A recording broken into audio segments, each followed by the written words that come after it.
और जयपुर से बड़ी खबर है। रामनगरिया इलाके में कुएं में एक लाश मिली है, जिससे इलाके में सनसनी फैल गई है। गुनेर रोड पर दांतली के पास कुएं में यह लाश मिली। सिविल डिफेंस की रेस्क्यू टीम ने शव बाहर निकाला। गांधीनगर थाने में इस शख्स की, जिसकी लाश मिली है, उसकी गुमशुदगी गांधीनगर थाने में दर्ज हुई थी। देखिए, पहचान हो चुकी है। इस युवक का नाम राकेश कुमार पैरवा है। 9 फरवरी से ये लापता था।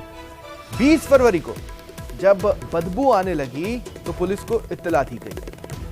पुलिस ने मौके पर पहुंचकर जांच शुरू की।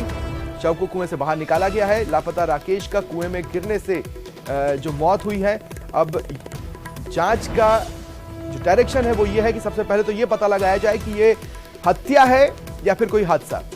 फिलहाल केस की जांच में गांधीनगर पुलिस गहनता से जुटी हुई है, हर एक एंगल को खंगाल रही है।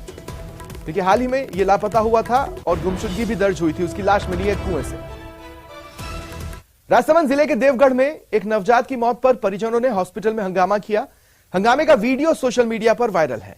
परिजनों ने डॉक्टर्स पर लापरवाही का आरोप लगाया है। जानकारी के अनुसार प्रसूता सुनीता को उसके परिजन कल शाम सामुदायिक हॉस्पिटल लेकर पहुंचे, जिसके बाद महिला ने आज सुबह बच्चे को जन्म दिया। जन्म के कुछ देर बाद नवजात की मौत हो गई। सुनीता के पति मुकेश ने डॉक्टर और नर्सिंग स्टाफ पर लापरवाही का आरोप लगाया है। और बीकानेर से बड़ी खबर मिल रही है। खाजूवाला में दिन दहाड़े लाखों की लूट हो गई।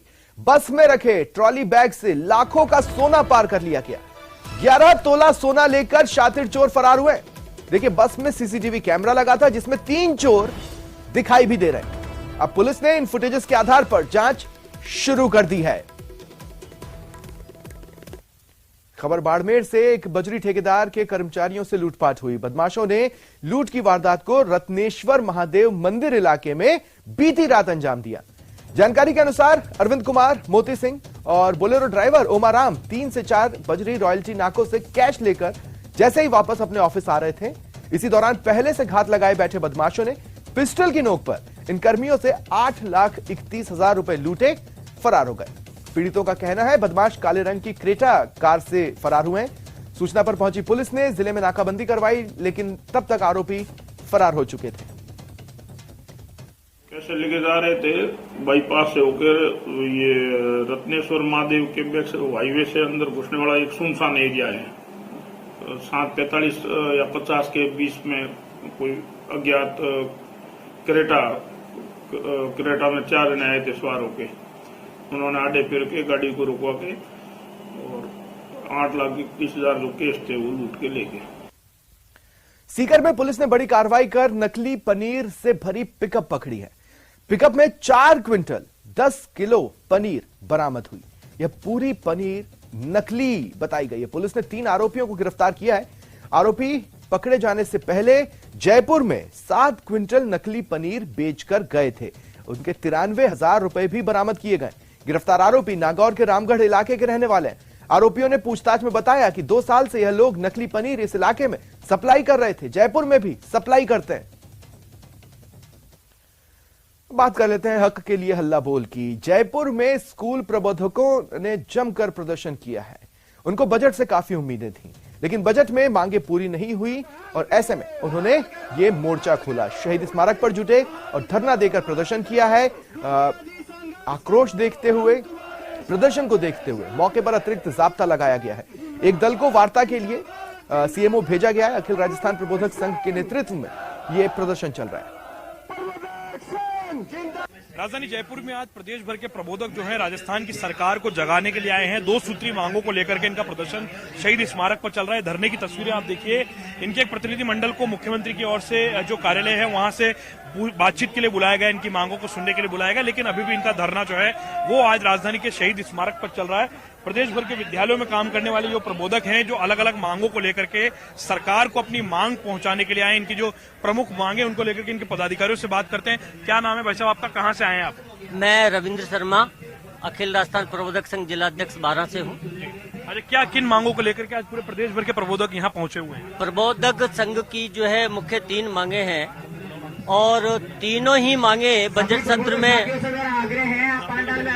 तीनों ही मांगे बजट सत्र के अंदर जो है इनकी अनदेखी की गई है। हमें उम्मीद थी कि इस बजट सत्र के अंतिम जो सरकार का बजट सत्र है इसमें प्रबोधक संघ की जो है मांगे पूरी होनी थी, लेकिन हमारी पहली मांग थी कि पुरानी सेवा जो हमने लगभग संविदा के रूप में काम किया है वो सेवा इसमें नहीं जोड़ी गई, जिसकी वजह से जो हमारा नुकसान हुआ है वो ये हुआ कि जो अभी सेवा मतलब पेंशन के लिए जो उन्होंने 28 से 25 वर्ष की जो आयु की गई है उसमें हमारे लगभग 10% प्रबोधकों को भी लाभ नहीं हो रहा। इस वजह से जो हमारी ये मांग है ये गैर वित्तीय मांग है। सबसे प्लस पॉइंट ये है कि इसमें सरकार को कोई भार नहीं पड़ रहा है और आने वाले 5 साल और 10 साल तक इससे सरकार के लिए जो है आर्थिक भार नहीं होगा। दूसरी मांग ये है कि हमारी जो पदोन्नति हुई है वो पदोन्नति जो है हमारे आशानुरूप नहीं हुई है, वो भी गैर वित्तीय मांग है, जिसमें भी सरकार को जो है कोई वित्तीय भार नहीं पड़ रहा, वो भी इस सत्र में जोड़नी चाहिए। और तीसरी मांग जो है वो हमारी ये है कि जो हमारे वंचित साथी हैं उन्हें भी जो है नियमित करने के लिए इस कैडर। और ज्यादा जानकारी के लिए बात करेंगे सहयोगी लवली वधवा से। लवली, प्रदर्शन लगातार जारी है, इस बीच एक प्रतिनिधि मंडल को सीएमओ में वार्ता के लिए भेजा गया है, क्या वो दल वहां पहुंच चुका है, क्या बातचीत शुरू हो गई है, क्या अपडेट्स हैं?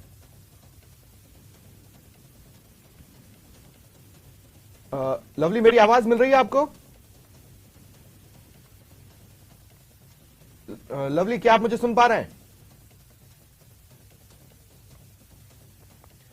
लगता है लवली तक मेरी आवाज नहीं जा रही है। हाँ लवली, सुन रहे हैं आप मुझे? हाँ देखिए, मैं आपको सुन पा रहा हूँ, कृपया अपना सवाल दोहराएंगे? जी जी, मैं ये पूछ रहा हूँ कि प्रतिनिधि मंडल जो वार्ता के लिए गया है, इस मामले में क्या अपडेट्स हैं?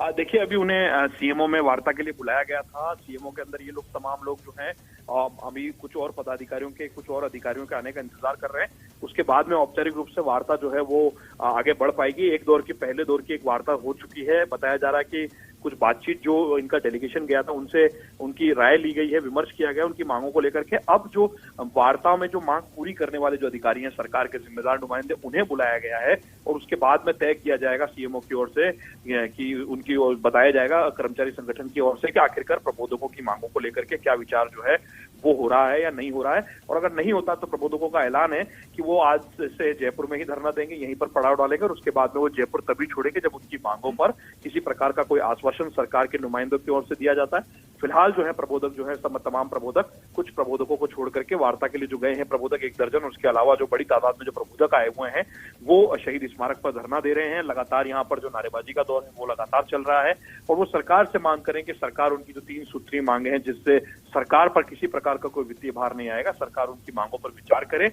और ये मांगे ऐसी जिसको लेकर के पूर्व में तो इनकी वार्ता किससे चल रही है? शिक्षा मंत्री से चल रही है या शिक्षा विभाग के आलाधिकारियों से? शिक्षा विभाग के आलाधिकारियों को, जो सीएमओ के जो ज्वाइंट सेक्रेटरी हैं, सीएम के जो सचिव हैं, उन्होंने मध्यस्थता की है और पुलिस सीएमओ लेकर के गई थी इन लोगों को। उसके बाद में ये लोग मुख्यमंत्री से मिलने की जिद कर रहे थे, लेकिन सीएमओ के प्रमुख सचिव और सीएम के सचिव जो है, इन तमाम लोगों से बातचीत चल रही है। शिक्षा विभाग के अधिकारियों को वार्ता में बुलाया गया है, उनसे बातचीत के बाद में सहमति बन पाएगी। शिक्षा मंत्री अपने अन्यत्र कार्य से विधानसभा क्षेत्र की तरफ है, लेकिन फिलहाल जो है। जी चलिए, शुक्रिया लवली तमाम जानकारी के लिए। और जयपुर में हक के लिए हल्ला बोल चल रहा है। मंत्रालय कर्मचारियों ने भी आज कार्य बहिष्कार रखा है। प्रदेश भर में कर्मचारियों ने कार्य बहिष्कार किया है। बजट में इनकी भी मांगे पूरी नहीं हुई, जिससे कर्मचारियों में आक्रोश है। मंत्रालयिक कर्मचारियों ने कामकाज ठप कर रखा है, कामकाज नहीं कर रहे हैं। देखिए, अब उनके आंदोलन की आगे की रणनीति यह है कि अगले 4 दिनों तक वो आधे दिन का कार्य बहिष्कार करेंगे। 9 मार्च से जयपुर में मंत्रालय कर्मचारी महापड़ाव पर बैठ जाएंगे। से हमारे कार्य बहिष्कार की 9 तारीख के महापड़ाव जो जयपुर की राजधानी में डालेंगे, उसके कार्यक्रम की शुरुआत आज राजस्थान की राजधानी वित्त भवन से चालू किया है। 24 तारीख तक हम कार्य बहिष्कार हाफ डे का करेंगे, उसके बाद हम कार्य बहिष्कार फुल डे का करेंगे। अच्छा, क्या प्रमुख मांगे? प्रमुख मांगे हमारी आपके मार्फत हम सरकार को अवगत कराना चाह रहे हैं कि बहुत ही दुर्भाग्य से हमें ये बात कहते हुए शर्म आ रही है सरकार के लिए कि माननीय मुख्यमंत्री, जो अपने आप को यशस्वी मुख्यमंत्री समझते हैं, उन्होंने संवर्ग के 50 संगठनों के संवर्ग को बुलाकर उन्होंने सीधे संवाद के जरिए एक एक कर्मचारी संगठनों से चर्चा की और चर्चा करने के बाद 5.5 घंटे की मैराथन दौड़ के बाद भी हमें खाली हाथ। और जोधपुर से बड़ी खबर है, वकील जुगराज चौहान हत्या मामले से जुड़ी बड़ी खबर। वकीलों में भारी आक्रोश है। वकील आज सड़कों पर उतरे हैं और मौन जुलूस निकाला।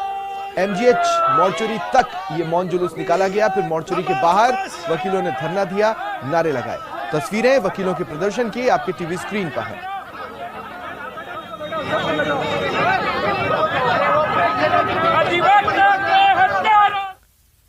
राजसमंद जिले के भीम थाना पुलिस ने 5 साल की बच्ची के अपहरण मामले में आरोपी हिम्मत सिंह से पूछताछ की है।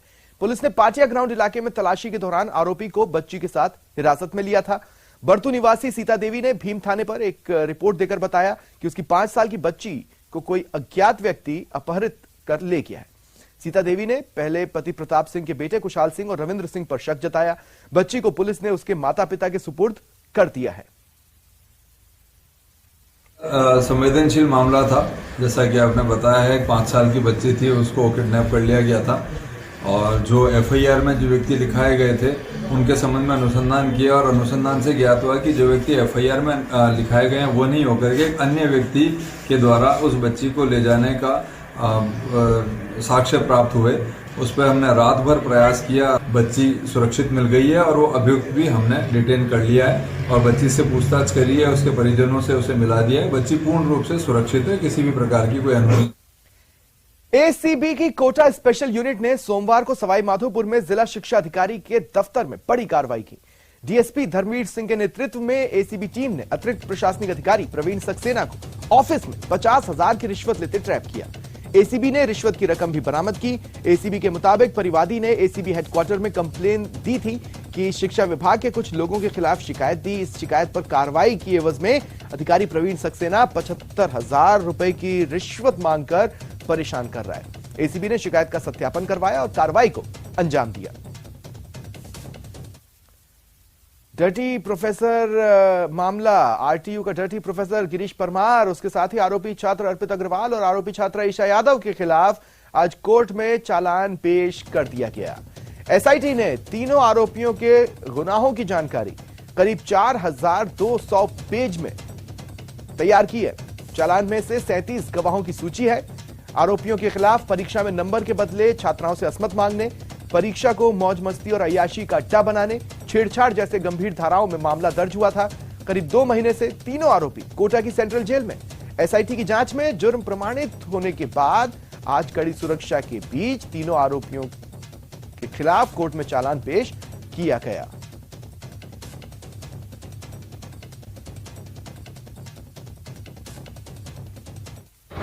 परीक्षा में नंबर देने के बदले असमत मांगने के बहुचर्चित मामले में आरटीयू के डर्टी प्रोफेसर सहित अन्य आरोपियों के खिलाफ आज कोर्ट में चालान पेश किया जा रहा है। एसआईटी की टीम ने तीनों आरोपियों को गिरफ्तार कर कोटा की सेंट्रल जेल में भिजवाया था और फिलहाल तीनों आरोपी कोटा की सेंट्रल जेल में बंद हैं। डर्टी प्रोफेसर गिरीश परमार ने नंबर देने के बदले छात्राओं से असमत की डिमांड की थी और आरटीयू और परिसर को मौज मस्ती और अय्याशी का अड्डा बना दिया था।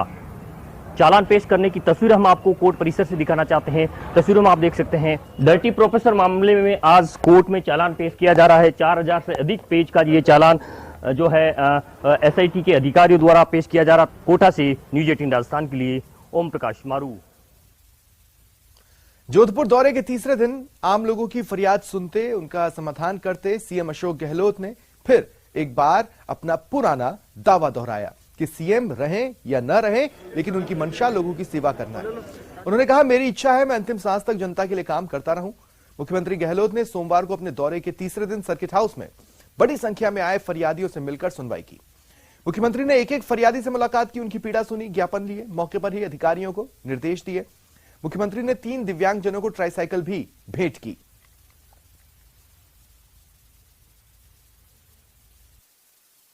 जन सुनवाई का फायदा ही होता है कि आप एक तो उनकी समस्या निपटना प्रारंभ भी होता है, जिला प्रशासन में दबाव बना रहता है। तो जन सुनवाई हर जनप्रतिनिधि को करनी चाहिए, चाहे छोटा सरपंच है गांव का, एमएलए है, एमपी है या कोई भी मंत्री है, कोई तो जन सुनवाई का एक अलग महत्व है।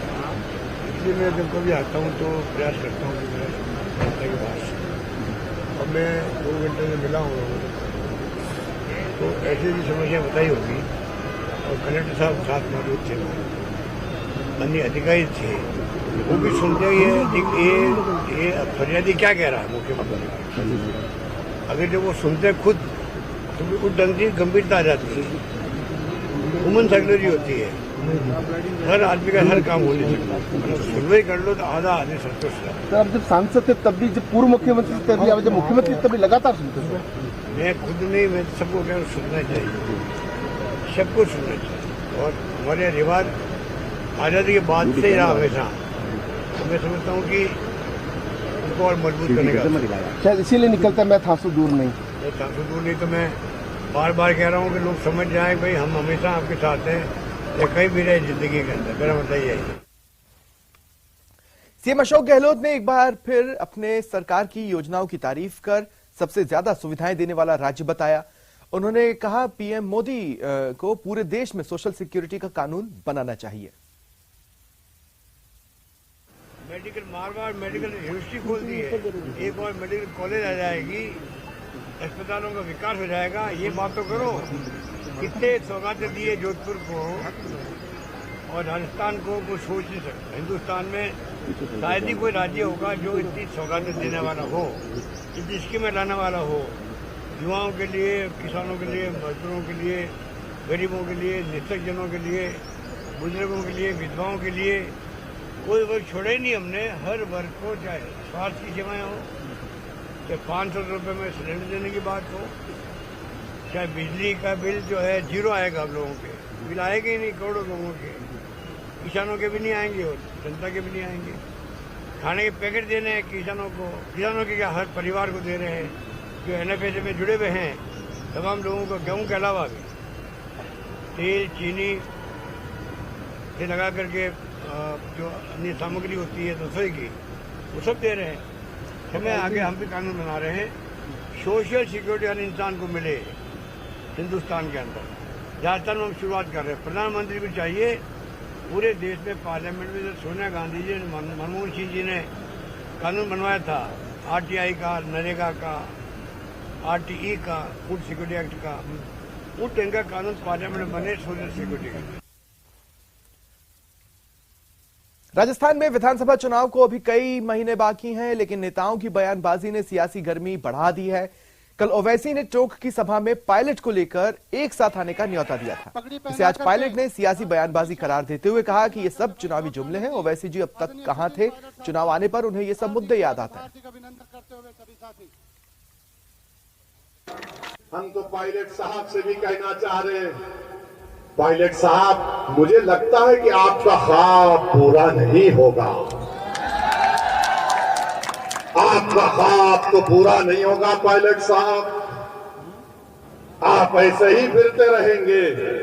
मगर पायलट साहब, अब के बार चुनाव आप गुज्जर विधानसभा से लड़िए। जैसा कि हमको बताया गया, दौसा है, माधापुर है, करौली है, यहां से मजलिस लड़ेगी इंशाअल्लाह ताला। क्या आप साथ देंगे मजलिस का? आप सब जानते हो कि फरवरी का महीना हर साल आता है, लेकिन इस साल का जो फरवरी का महीना है उसमें आपने देखा होगा कि प्रधानमंत्री नरेंद्र मोदी जी दौसा जा रहे हैं, हमारे असद ओवैसी जी टोंक जा रहे हैं। मैं समझ गया कि चुनावी साल है, तभी मोदी जी दौसा जा रहे हैं, असद ओवैसी टोंक जा रहे हैं। ये दोनों हमारे नेता 4 साल से कहां गायब थे? सड़कों का उद्घाटन करने के लिए जब चुनाव आए हैं तो आप बड़े बड़े भाषण देने आ रहे हो। चुनाव आए हैं तो आप मजहब की बात करते हो, धर्म की बात करते हो, लेकिन चुनाव से पहले भी आप नहीं थे। और मैं आपको वादा कर रहा हूं, जिस दिन राजस्थान के चुनाव खत्म हो जाएंगे, ये लोग फिर यहां से गायब हो जाएंगे। और श्रीगंगानगर से बड़ी खबर है। सचिन पायलट ने केंद्र सरकार पर बड़ा हमला बोला। देखिए, छत्तीसगढ़ में जो ईडी की कार्रवाई चल रही है, जो तड़ातड़ छापे पड़े छत्तीसगढ़ में, इन्हें लेकर केंद्र सरकार को सचिन पायलट ने घेरा है। उन्होंने कहा कि कांग्रेस के राष्ट्रीय अधिवेशन को लेकर यह कार्रवाई की गई। पायलट ने केंद्रीय एजेंसियों के दुरुपयोग का केंद्र पर आरोप लगाया है। ईडी ने कुछ छापे डालने की कोशिश करी है रायपुर में। अब छत्तीसगढ़ में 2 दिन के बाद कांग्रेस पार्टी का अधिवेशन होगा, राष्ट्रीय अधिवेशन हो रहा है। तो ये एजेंसीज का जो दुरुपयोग है और लोगों के अंदर एक भय बिठाने की जो कोशिश केंद्र सरकार कर रही है, बहुत निंदनीय है। और पार्टी के खिलाफ इस प्रकार की जो कार्रवाई करने की इन्होंने आज पहल करी है, वो अपने आप में बहुत समझता हूँ मैं दुर्भाग्यपूर्ण है। और इन बातों से, इन हथकंडों से कांग्रेस पार्टी का डरने वाली नहीं है। लेकिन मैं मानता हूं कि ये जानबूझ के किया गया है। अधिवेशन से ठीक 2 दिन पहले रायपुर के अंदर जो आज उन्होंने सुबह सुबह कार्रवाई करी है, वो इस बात का प्रतीक है कि कहीं ना कहीं वो घबरा रहे हैं कि कांग्रेस और मजबूत होती चली जा रही। और सीएम अशोक गहलोत के केंद्रीय मंत्री गजेंद्र सिंह शेखावत पर दिए बयान पर सियासत गर्म है। उपनेता प्रतिपक्ष राजेंद्र राठौड़ ने बयान को गैर जिम्मेदाराना कहा। राठौड़ ने कहा कि गृह मंत्री के तौर पर सीएम का बयान षड्यंत्र की ओर इशारा कर रहा है। राठौड़ ने कहा, जब न्यायालय शेखावत को क्लीन चिट दे चुकी है, फिर सीएम क्यों उन्हें अभियुक्त करार दे रहे हैं। वहीं राठौड़ ने सीएम को शब्दों का चयन सोच समझकर करने की हिदायत दी। मुख्यमंत्री जी का ये बयान केंद्रीय मंत्री के विरुद्ध में, राज्य के गृह मंत्री के रूप में ये बयान निंदनीय है। किस आधार पर उन्होंने इस बात को कह दिया? आज गृह मंत्री अगर कहता है, इसका मतलब पुलिस उससे प्रभावित होगी। ये षड्यंत्र का ताना बाना है जिसमें वो कामयाब नहीं होंगे। जिन मामलों में न्यायिक हस्तक्षेप हो चुका है, न्यायालय ने केंद्रीय मंत्री जी को क्लीन चिट दे चुके हैं, उसके बाद किस आधार पर ये कह रहे हैं कि अभियुक्त है? मैं समझता हूं उनको शब्दों का इस्तेमाल सोच समझकर करना चाहिए। सूबे के सबसे ऊंची कुर्सी पर वो विराजे हैं। राजनीतिक प्रतिद्वंदता हो सकती है, पर राजनीति के अंदर एक आचरण और एक व्यवहार और एक परंपरा भी है, उसको नहीं तोड़ना। फिलहाल इतना ही।